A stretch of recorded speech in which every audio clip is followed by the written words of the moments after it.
하늘나라가 우리 안에 와 있음을 인하여 감사합니다. 청년들로 하여금 그 복음을 가장 믿고 복음을 가장 순종할 줄 알고 복음을 가장 사랑하며 전하고 복음을 변치 않게 지속할 수 있는 믿음의 청년들 되게 해주시기를 기도합니다.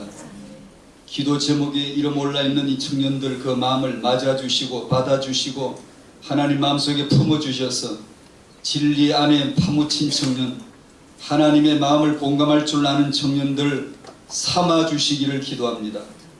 우리나라를 위해 기도합니다. 흥망성쇠가 주님의 복음 이유 안에 있는 줄로 믿사옵고 기도하오니 하나님이 나라가 우리의 기독교가 오직 예수만이 그리스도이신 복음만을 믿고 전함으로 우리나라가 하나님의 은혜와 긍휼이 여기심 아래 있게 해주시기를 기도합니다.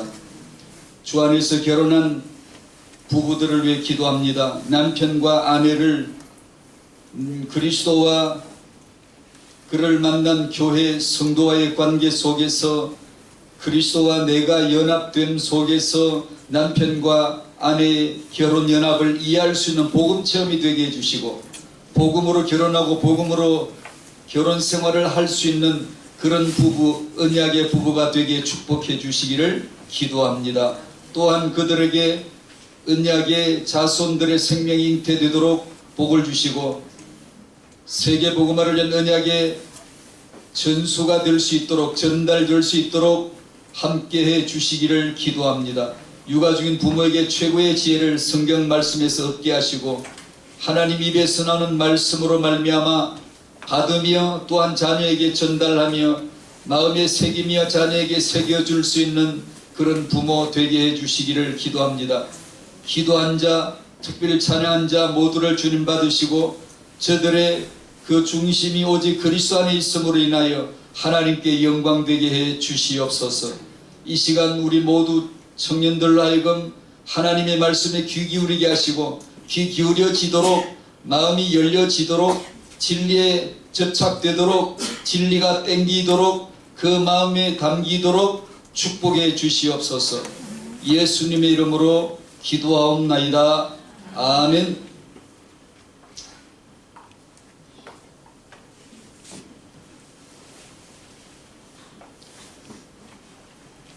여러분 구원의 길 잘 그리시죠? 구원의 길.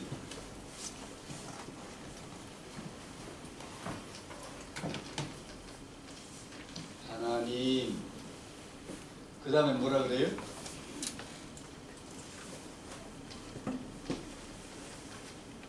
인간을 어떻게 했죠? 창조하셨죠. 우리가 구원의 길을 시작하잖아요. 왜 창조했죠? 나 같으면 안 하지. 괜히 골치 아프게 왜 창조하시냐고. 하나님 혼자 심심했어? 혼자 심심하지 않으시는 분이 하나님이에요. 인간은 혼자 있으면 심심해. 우울증 걸려요. 하나님 우울증이 안 걸려요. 혼자 있어도. 완전하신 분이세요. 창조가 필요해요? 아니요. 안 해도 돼요. 그런데 성가시기 왜 창조를 하시죠? 하나님이 인간을 창조하셨다라는 말을 그냥 냈다 그냥 쓰긴 쓰는데 왜 창조했죠?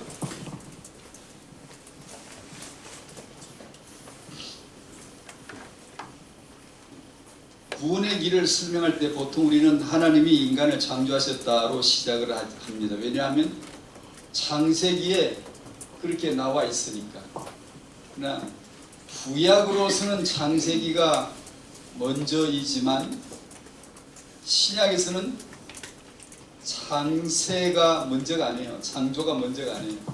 구약으로 보면 창세기 창조가 제일 먼저 나오니까 이게 제일 먼저겠다 싶지만 신약에 가면 그보다 먼저 창세전이 있었어요. 창조가 아니라 창조의 이유, 하나님이 인간을 창조하셨다라는 것을 사람들에게 알려줘야 되기도 하지만 왜 창조하셨는가 그 목적이 먼저예요. 그걸 창세전이라고 합니다. 창조 이전에 하나님이 누군가, 그걸 성경은 말씀하세요. 하나님의 시작은 창조가 아니에요. 나를 만드신 창조가 아니에요. 그러면 우리도 인간 창조 얘기부터 하는 것도 좋지만, 그러나 그보다는 그 이전에 하나님의 시작, 하나님의 자기 시작, 하나님부터 소개하는 게 좋아요. 하나님의 시작은 창조가 아니에요. 우리 얘기가 아니에요. 하나님 심심해서 인간을 만드신 게 아니에요. 자기 이유가 있어요. 자기 목적이 있다고요. 자기 주권적인 자기 계획이 있다고요. 그 안에서 예정하신, 미리 짜놓으신, 미리 계획하신 자기 이유가 있다고요. 그걸 설명해 주는 것이 또한 중요하죠. 복음을 전할 때 많은 사람에게 전달해서 영접을 많이 시키는 것도 중요하지만, 그러면 피곤해요. 비교돼요. 경쟁이 돼요. 영접에다 목적을 두지 말고 바르게 전달하는 데 목적을 두셔야 돼요. 바르게. 사람은 타고난 게 하나님 중심이에요, 자기 중심이에요? 자기 중심이에요. 주부도 자기 중심이에요. 주부도. 그런데 구원을 이 하나님을 모르고 하나님의 이유와 목적을 어설프게 알고 구원을 받아 놓으면 신앙생활을 자기 중심으로 할 가능성이 거의 100%예요. 인간은 본질상 자기 중심이니까요. 자기 중심으로 사는 걸 어디서 배울게요? 과외비 치르고 특강을 받아서 배운 데가 있어요. 인간은 나 중심으로 사는 거야, 자기 중심으로 사는 거야, 인간 권익을 위해서 인간이 가장 소중한 거야. 그 불교에서는 얘기거든요. 인간이 나 중심을 어디 가서 배워와 봤죠? 마귀한테서 배워온 거예요. 나 중심, 내가 하나님 할 거야 한 놈이 마귀예요. 그 마귀를 인간에게 심었지. 니도 니 하나님 해라. 니가 하나님 해. 왜? 지가 하나님 하려다가 목 날라갔거든. 실패했거든. 하나님 되기는 그냥 더러운 뱀이 되는 걸 자기가 알았거든. 그럼 마귀는 뭐 하겠어요? 마귀 전파. 우리는 복음 전파, 마귀는 마귀 전파 뭐 하겠어요? 나 중심을 심는 거죠. 그 창세기 3장이에요. 너 이거 먹어 그러면 하나님같이 되는 거야. 하나님같이 뭐예요? 너 마음대로 네가 계획 세우고 네가 성취하고 네가 할 수가 있어. 그래서 하나님 중심, 하나님 시작을 잘 모르면 자기 중심으로 신앙생활할 가능성이 100%예요. 그래서 하나님이 인간을 창조하셨습니다 라는 것도 중요하지만 왜 창조하셨는지 그 이전을 풀어주는 것도 굉장히 중요합니다.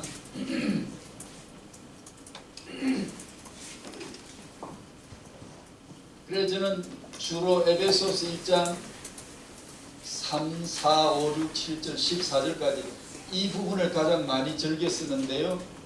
하나님이 창세전에 그리스도 안에서 우리를 택하사 사랑 안에서 그 앞에 거룩하고 흠이 없게 하시려고 창세전에 하나님이 당신을 복을 주셨습니다.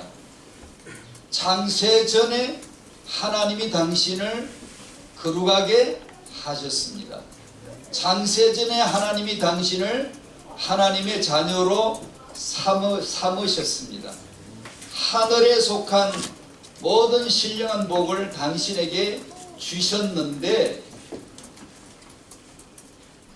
어떻게 주셨는지 그 진행 방법을 설명하겠습니다. 창세전에 하나님이 당신을 구원하셨습니다. 창세전에 하나님이 당신을 복 주셨습니다. 어떻게 창세전에 당신에게 복을 주셨는가를 설명하겠습니다. 그 첫 시작이 하나님이 당신을 창조하신 것입니다. 어떻게 창조하셨죠? 형상으로 창조하셨다. 형상이 뭔지 알아요? 몰라요. 창세 전에 하나님이 당신을 복주시기로 하나님이 정하셨다는 거예요. 그것을 자기 계획을 자기가 복주시는 것을 실행하기 위해서 당신을 창조하신 거예요. 어떻게 보면 굉장히 좀 어려운 것 같죠? 아니 어차피 성경은 어려워요. 하나님의 뜻은 어려워요. 알아서 가르쳐주는 게 아니라 일방적으로 진리를 선포하는 거예요. 믿을 자는 하나님의 시간표에 이른 자는 그 말씀이 마음에 척 들어와서 택도 없는데 어처구니 없는 것 같은데 그 말씀이 믿어지기 시작해. 자기 자리, 이 자리가 내 자리구나 하고 말씀이 와서 딱 소파에 앉듯이 앉아버리면 편안하게 믿어지는 자가 생겨요. 저도 그렇게 해서 믿었어요. 제가 이성으로 이해해서 공부하듯이 믿은 게 아니에요. 편안하게 말씀이 들어와서 딱 자기 자리라고 차지해서 앉는데 너무 편한 거예요. 믿어지는 거예요. 성경이 솔솔솔 죄다 믿어지는 거예요. 전에는 안 믿어졌거든요. 왜 이런 게 다 있어요. 이게 무슨 뜻이야? 아무도 모르겠어요. 그래서 창세 전에 하나님의 주권을 먼저 설명해 주는 것이 참 좋습니다. 내가 구원받는 게 아니라 하나님이 자기 일을 하신 거예요. 하나님이 나를 구원하신 거예요. 그걸 우리는 창세전이라고 그렇게 얘기합니다. 영세전. 이 모든 복을 오직 그리스도 안에서만 주세요. 오늘 에베소서 1장은 다 풀 시간은 아닙니다만은 참으로 귀한 말씀이에요. 이 모든 복을 주셨는데 그리스도 안에서 주셨습니다. 왜 그리스도 안에서만 당신이 복을 받게 되었는지를 설명하겠습니다. 라는 시작이 이거예요. 형상은 그리스도예요. 우리가 어떻게 생겼다, 우리에게서 이유를 찾지 마세요. 우리가 뭘 가졌다, 이것이 형상이겠지. 아니요. 그런 식의 설명은 인본에 거의 가까워요. 하나님이 영세전에 당신에게 복을 주셨는데 그리스도 안에서만 주셨다. 그가 사랑하시는 자 안에서 우리를 예정하사, 그게 사랑하시는 자 안에서, 그러니까 그 사랑하시는 자 그리스도 안에서 당신에게 복을 주시는 것을 설명하겠다가 십자가의 도의 말씀이에요. 어떻게 해서 그리스도 안에서 당신에게 복이 왔는가, 어떻게 해서 예수가 그리스도이신가를 설명해 주시는 거예요. 그 예수 그리스도를 영접할 때 나를 내려놓고 예수님을 나의 주님, 나의 하나님으로 모셔드리는 거예요. 갈라디아 2장 20절, 나를 회개하고, 회개해야 되거든요. 나를 내려놔야 되거든요. 나 중심으로 되어 있는 나를 내려놓고 예수 그리스도를 하나님으로, 나의 주님으로 모셔드리는, 무릎 꿇는 거죠.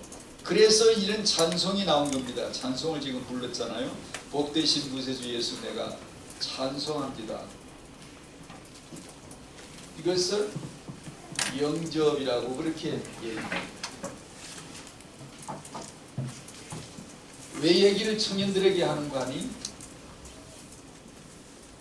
청년의 시간, 오늘 이스라엘 역사를 빗대어서 세 가지로 얘기를 할게요.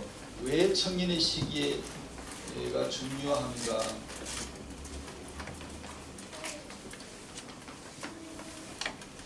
이 역사는, 주권이라는 것은 위에서 내려다보는 거예요.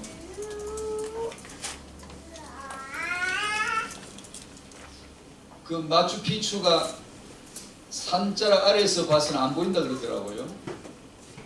페루의 마추픽추라는 그 고원지대의 산꼭대기 만들어 놓은 도시 있죠. 잉카 문명 중에 하나. 산 아래에서는 모른다 그러다가 있는지 없는지도 모르는데 스페인 정복 군대가 거기는 못 올라갔다니까. 아무도 없는 줄 알고. 거기 사람이 살고 있었거든요. 하늘에서 봐야만 보인대요. 하늘. 그래서 하늘 정원, 하늘 도성이라고 부르더라고요. 성경은 땅에서 봐서는 몰라요. 아래에서 봐서는 보이지가 않아요. 하나님의 눈으로 위에서 내려봐야 돼요. 하나님의 뜻이 무엇인가를 먼저 알아야 돼요. 나는 누구지? 하늘에서 하나님의 눈으로 보기 전까지는 몰라요. 내 인생의 애굽의 체험은 왜 있지? 청년들에게 설명하는 거예요. 청년들은 조금 성경적인 사고도 공부도 좀 해야 되고 하니까. 하나님은 창세전에 그리스도라는 계획을 세우셨어요. 하나님의 영세전 계획은 예수는 그리스도인데 영세전이나 영세후나 하나님의 뜻은 하나, 이유는 하나, 목적은 하나, 그리스도, 예수는 그리스도예요. 그리스도 안에서 거룩하게 하고 그리스도 안에서 구원하고 그리스도 안에서 흠없게 해주고 그리스도 안에서 아들 삼고 그걸 하나님이 기뻐하시는 거예요. 그가 사랑하시는 자 안에서 우리에게 거저 주시는 바, 고린도전서 3과 하고노마 3가에 아가페란 단어가 나왔죠. 고린도전서 13장 아가페. 아가페가 뭐예요? 무조건적인 사랑? 그래가지고는 몰라요. 그가 사랑하시는 자 안에서 아가파오인데 그가 아가페하는 아가파오하는 사랑하는 이가 아들이에요. 아들.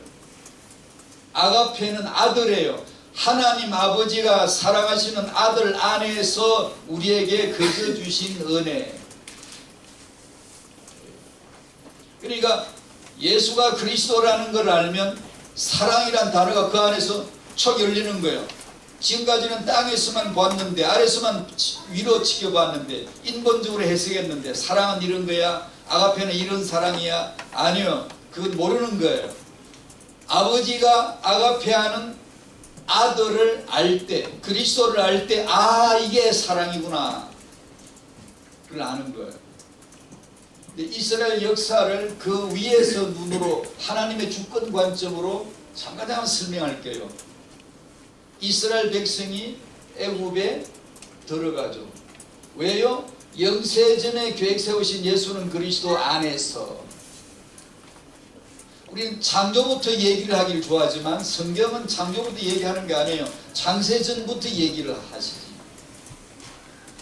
이스라엘 백성이 애굽에 간 얘기를 우리는 먼저 하지만 애굽에 가게 된 목적이 있어요. 창세전에 이유가 있어요. 그게 그리스도예요. 그걸 위해서 애굽에 들어갈 수밖에 없었던 거예요. 하나님이 계획을 가지신 것이죠. 그래서 요셉을 먼저 데리고 들어가죠. 애굽에. 하나님이 데리고 간 거예요. 하나님이 보냈다 그러기도 하고 그걸 또 다른 뜻으로 말하면 하나님이 데리고 갔다라는 뜻과 동일해요. 하나님이 그곳에 그 여정에 함께 계셨어요. 요셉의 여정에 하나님이 시간마다 함께 하신 줄로 믿죠? 하나님 안 계신 게 아니에요. 그 구덩이에 그 팔림에서 그 노예에서 하나님이 내내 함께 하신 거예요. 하나님이 데리고 다니신 거예요. 요셉 하나를 애굽에 먼저 데려가고 그 다음에 야곱과 요셉의 아버지 12아들을 데리고 애굽으로 들어갑니다. 그리고 뭐 하죠? 이스라엘 12지파 자손들을 생육하고 번성케 합니다. 이제 때가 됐습니다. 이제 때가 돼서 이제는 출애굽할 때가 된 거예요. 그러니까 역사에는 이스라엘 백성이 노예가 되죠. 왜냐? 그래야 풀어주는 유월절을 경험하죠. 죄 아래 잡히지 학대를 받죠. 학살을 당하여 죽음을 경험합니다. 그래야 죽음에서 살아나는 구원을 경험하죠. 그래야 예수가 생명이야. 피 뿌리신 예수가 너의 생명이야. 예수의 피가 아니면 넌 살 수가 없어. 다시 말하면 피로서는 넌 능히 살 수가 있는 거야. 아무리 너의 환경이 악하고 어려워도 예수의 피만 있으면 구원받는 거야. 하나님의 생명이 있는 거야. 살 수 있는 거야 라는 것을 가르쳐 주시기 위한, 창세전의 계획인 그리스도를 설명해 주시기 위한 하나님의, 이걸 신학용어로 섭리라고 하는 거예요. 섭리. 맹목이 아니라 필연적인 하나님의 이유가 있는 것들이다 라는 거예요. 우연히 애굽에 들어간 게 아니에요. 하나님이 데리고 간 거예요. 왜요? 창세전의 그리스도를 이루기 위해서. 그곳에서 12아들을 불러들여서 애굽살이를 시키죠. 왜요? 12지파 자손 번성케 하죠. 이제 출애굽할 때가 됐죠. 됐으니까 어떻게? 학대, 학살 당하게 하죠. 그렇게 해서 출애굽을 체험케 합니다. 청년들은 자기 인생에 있어서 왜 내게 죄가 있지? 왜 내게 노예됨이 있지? 내게 이런 문제와 한계가 왜 있지? 대표 기도자가 기도해 주신 내용 그대로 그 안에서 그리스도의 이유를 찾는 거예요. 내게 있는 이 모습, 노예되는 모습, 학대당하는 모습, 이 죄에 묻혀서 고생하는, 고통당하는 내 모습, 이 모든 것은, 범사는 모두가 다 창세전 하나님의 계획인 그리스도를 이루는 일에 아주 알차게 사용되어지는 거예요. 청년은 자기 인생을 언약으로 볼 줄 알아야 돼요. 내게 왜 이런 어려움이 있을까? 당연히 있어야 돼요. 당연히. 믿음이 없어서 단정 짓지 마세요. 믿음이 세면요, 더 큰 문제도 생겨요. 더 큰 걸 이겨야 돼요. 믿음이 오면 편할 줄 알죠? 아니요, 안 편합니다. 힘들어요. 힘든데 왜 즐겁게 살죠? 주께서 함께 하시니까. 내 짐을 가져가 주는 게 아니라 같이 지고 가요. 같이. 이 애굽에서의 출애굽 체험을 합니다. 출애굽 뭐죠? 예수가 십자가에 죽으신 것을 체험하는 거예요. 아는 거예요. 다시 말하면 십자가의 피의 찬송을 부를 때 예수님과 공감되고 아들을 보낸 아버지, 창세전의 아버지가 아들을 안에서 나에게 복을 주시는 방법이 십자가예요. 십자가의 길이에요. 예수가 그리스도 되시는 길이에요. 내가 구원받는 길도 맞지만 예수가 그리스도 되시는 길이에요. 창세전의 그 언약을 성취하시는 하나님 자기 실현이에요. 그러면 이런 영리한 사람이 이렇게 대번 질문하죠. 아, 그러면 역사는 조작이구나. 하나님이 자기 혼자 조라고 인간 만들고 마귀 등장하고 타락하고 하나님 자기 혼자 북치고 장구치고 다 하는구나. 인간은 자유의지가 아무 필요 없고 인격이 필요 없고 그냥 조작된 로봇처럼 우리는 그렇게 살 수밖에 없구나 라는 질문이 금방 나오죠. 예, 나와야 돼요. 젊은이들은 적어도 이런 질문이 번개처럼 나와야 돼요. 이런 질문도 안 하면 생각이 없는 거예요. 당연히 이런 질문이 나와야 돼요. 근데 어렵긴 해요. 쉽진 않아요. 근데 전 믿어요. 어려운데 그것이 제게 갈등이 안 돼요. 만약에 제가 예수를 그리스도로 만나지 못했다면 계속 이리 설명해도 걸리고 저리 설명해도 걸릴 거예요. 그러나 하나님의 은혜는 이 하나님의 지식이 우리에게 아주 편안하게 내 지식이 되도록 해주시니까요. 은혜를 받으시기 바랍니다. 이렇게 되어지면 예수님의 십자가의 죽으심의 그 피에 공감이 되어져요. 아버지와 아들과 성령 하나님이 하시는 일이 공감이 되어져요. 공감 소통이 되어져요. 눈물 흘립니다. 아까 부른 찬송가 첫 번째 2절 두 번째 줄에 보면 겸손히 절하네. 누가 절하죠? 애굽에서 노예되어 봤는데 유월절을 통해서 자유를 얻어본 사람. 요한복음 9장으로 말하면 날 때부터 소경이요 그린이었는데 예수님 만나서 눈 떠진 사람. 다른 사람은 다 예수 욕하는데 이 사람은 예수 앞에 엎드려 절하거든요. 누구는 예수 욕하고 살고 있고 기독교인들하고 욕하고 살고 있고, 누구는 주일날 교회 모여서 엎드려 절하는 사람이 있고, 우리가 절하는 예수를 어떤 사람들은 욕을 하고 욕하는 재미로 사는 사람이 있고, 우리는 그 예수 앞에 엎드려 절하고 있고. 왜 절하죠? 노예였는데 예수의 피로 해방을 받았으니까. 그러니까 내 인생의 애국 체험은 너무나 필요한 거예요. 하나님이 영세전에 난 예수는 그리스도야 할 거야. 그 시작이 당신의 애국이에요. 언약의 백성은 애국에 들어갔어야 돼. 왜? 하나님이 데리고 들어가는데 안 갈 수가 있나요? 거기서 번성하고 그 다음에 노예되고 죽음을 당할 때 그 죽음의 바다에 날강에 던져진 아들 모세가 예수님처럼 이 땅에 태어나시는 거예요.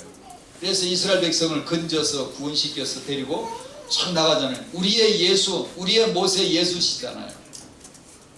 우리를 데리고 나온 우리의 지도자가 예수 그리스도시잖아요.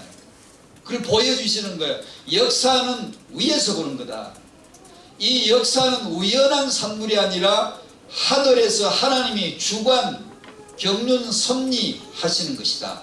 관장하신다 그 말이에요. 하나님이 관장하신다. 맹목적 세계관이 아니라 목적 있는 세계관. 하나님이 관장하시는 오늘의 역사다 라는 거예요. 그래서 구원받는 사람은 아 내가 예수로 구원받았구나를 아는 것도 중요하지만 창세전에 아버지의 계획이었구나.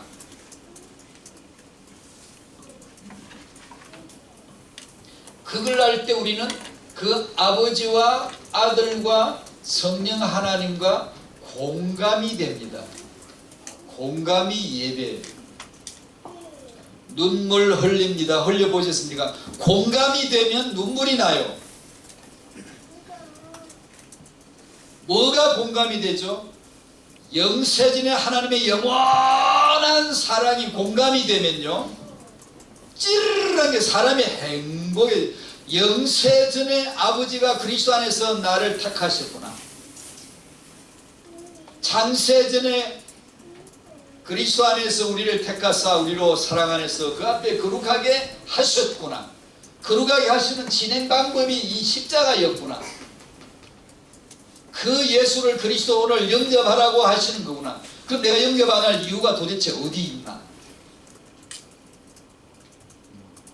구원받을 자는 그렇게 되거든요. 구원 아직 안 받을 자는, 아직 준비가 안 된 자는 안 믿겠죠. 그래서 청년은 출애굽 체험을, 예수의 십자가가 자기에게 체험되어지고 공감되어지고, 쉽게 말하면 예수는 그리스도 말할 때, 그 노래할 때, 그 말씀을 받을 때 공감되는 마음이 필요해요. 그 마음이 되셔야 돼요. 마음.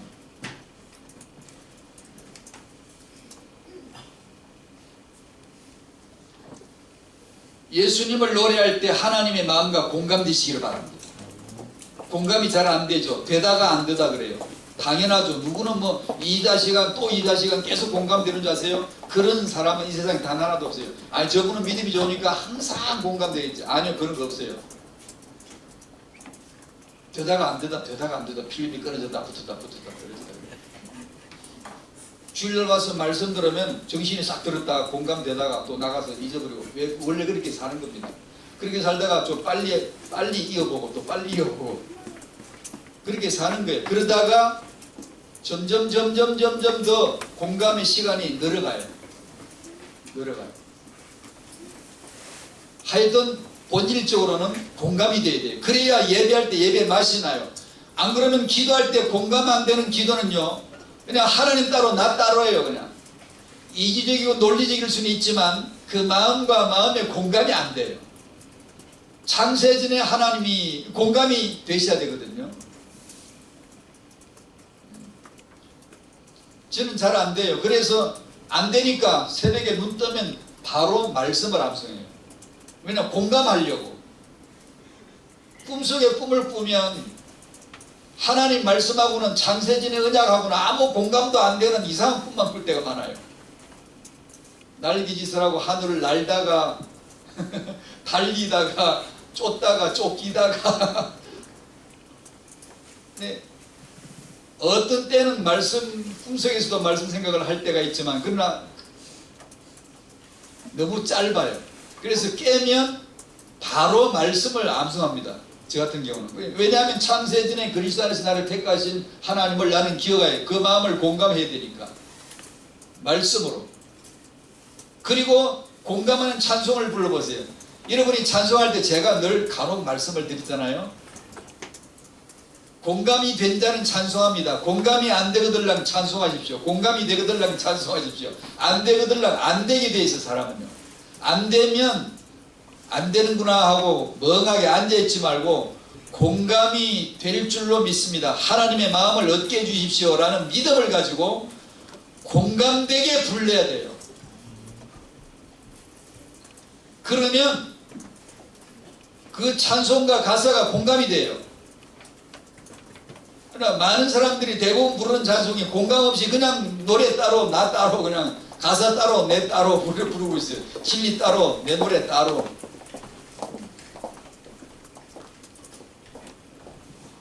그 다음에 출애굽에서 나온 데가 광야입니다. 광야 체험입니다. 광야는 십자가에 그리스도와 함께 나 자아가 죽는 체험을 하는 데가 광야예요. 왜 청년 시간에 이 얘기를 하는지 설명할게요. 광야에 나와서는 광야란 말은 아무도 살 수 없는 곳이란 뜻이에요. 그런데 누구는 살아요. 누가 살죠? 은혜로 사는 자가 있어요. 세상은 아무것도 없는 곳이에요. 그런데 세상은 은혜로 보면 다 있는 곳으로 보이는 사람이 있어요. 세상은 믿음 없으면 살기가 아주 힘든 곳이에요. 근데 믿음으로 보면 세상은 믿음 생활하기가 가장 좋은 곳이에요. 세상은 이 광야는 아무것도 없는 곳이지만 믿음으로 들어가면 하나님이 신기하게 하늘에서 만나를 내려줘요. 메추라기를 내려줘요. 모세 목사님이 하나님의 말씀을 대언해 주세요. 어디서도 들어보지 못했던 것. 애굽에서 영화롭게 잘 먹고 잘 살고 요셉의 치아 아래에서 권세 아래에서 행복하게 살 동안 받지 못했던 말씀이에요. 애굽에서는 듣지 못했는데 광야에 나오니까 모세 목사님이 말씀해 주시죠. 강단 있죠. 거기서 축복 기도 있죠. 교회 있죠. 태영아부 있죠. 태영아부 세미나 있죠. 그러니까 광야에 나오면 자녀를 낳아서 기르기가 가장 좋은 곳이 되는 거예요. 육으로 보면 먹을 게 없어요. 마실 게 없어요. 뭘로 살지? 뭘로 애를 키우냐? 어떻게 키울 거야?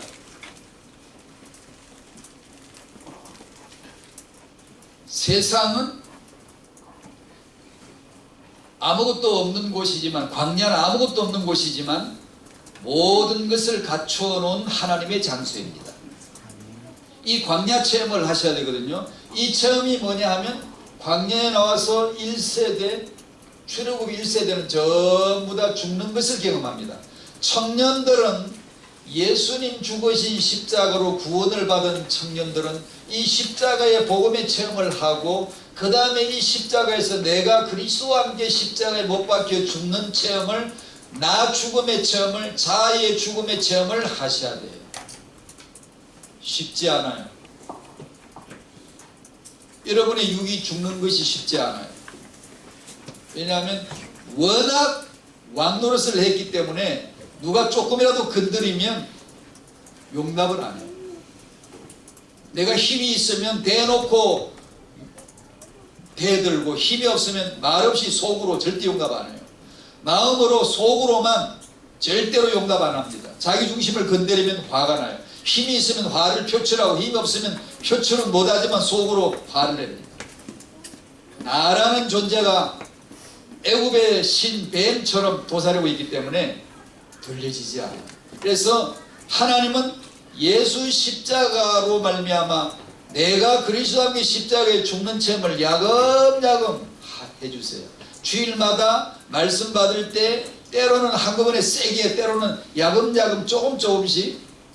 너무 세게 하면 나가 자빠지니까 오해하니까 살살 할 때도 있고, 하여튼 하나님은 나란 자를 1세대 육을 광야에서 죽이세요. 사단을 꺾으려고 하지 마세요.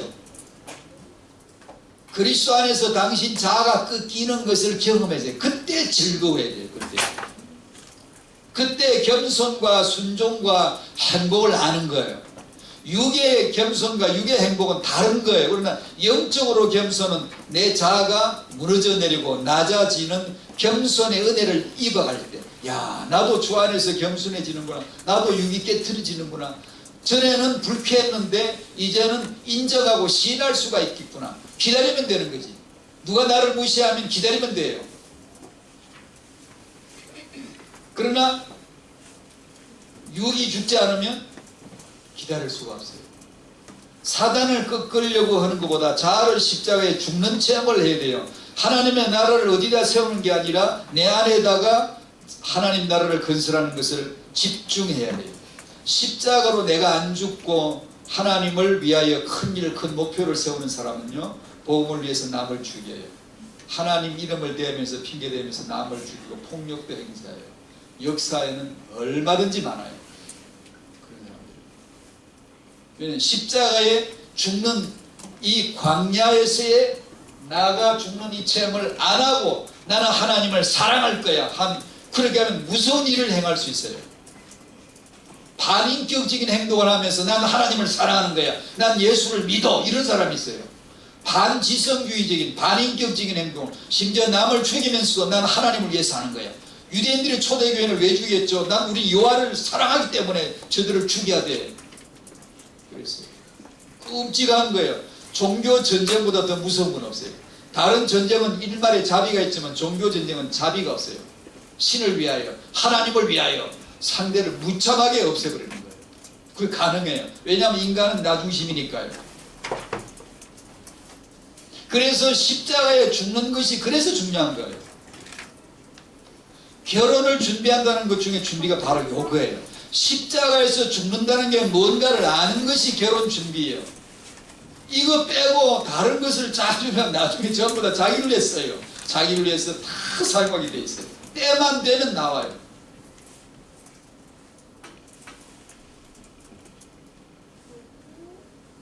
그래서 제가 아까 초반에 말씀드린 대로 많은 경우에 우리가 전도하는 것이 영접의 목적을 두어서 많은 영접을 시키려고만 할 때가 많아요. 나를 회개하여 내버리는 것과 예수님을 주님으로 하나님으로 모셔드리는 복음을 온전하게 전달하려고 하는 것이 참으로 중요해요. 이게 예수가 죽으심을 공감할 수 있고 내가 그리스도와 함께 십자가에 죽는 것을 아는 자들이 소수라도 나와야 돼요. 소수라도. 그렇지 않으면 기독교인이 아무리 많아도 수가 많다고 해서 세상이 변화되는 거 아니에요. 세계복음화 되는 거 아니에요. 왜 지금까지 얘기를 했냐 하면 청년은 언약의 다음 세대를 광야에서 낳아야 되기 때문에 이스라엘 백성이 애굽에서 출애굽하여서 광야에 나왔는데 나와서 1세대 다 죽고 2세대 이들이 출생하고 자라는 시기가 40년이었고 이들을 통해서 가나안 정복을 했습니다. 가나안, 예수가 그리스도이심을 체험하는 거예요. 가나안 정복이라니까 막 싸워서 부시고 이기는 것만 이런 게 아니라 구약은 보이는 전쟁이지만 신약은 그런 보이는 국가 간의 전쟁이 아니에요. 진리는 구약은 나타난 거지만 신약은 보이지 않는 영원한 영세전의 것을 보여주는 거예요. 이 가나안은 진정한 우리의 가나안은 예수입니다. 예수. 이때 예수가 그리스도이신 것을 온전하게 경험하게 되어지는 거예요. 그 가나안으로 들어가는 거예요. 여기서 청년들은 광야에서 1세대는 죽고 저기 육은 다 죽고 자아는 다 죽고 여기서 언약의 제2세대 다음 세대를 낳아야 돼요. 낳아놓고 여러분은 죽는 겁니다. 죽고 2세대를 낳아놓고 여러분은 가는 겁니다. 이것을 저는 타임하신 이런 식으로 좀 어려운지 모르겠지만 유 목사님께서 말씀하신 서밋 체험, 치유 체험, 이럴 때 진정한 치유와 진정한 서밋이 여기서 나오는 거예요. 청년 여러분들이 다음 세대를 낳는 자임을 아시기를 바랍니다. 여러분의 결혼과 미래 후대를 예수님의 이름으로 축복합니다. 여러분은 애굽을 알고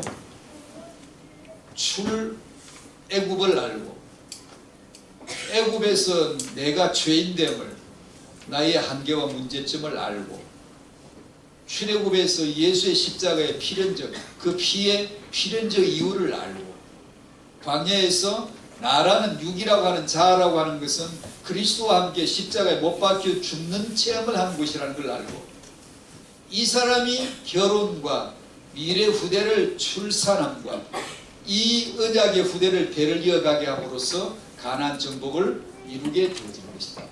하나님은 당신을 통하여 예수가 그리스도이신 복음을 완성해 나가시는 것입니다.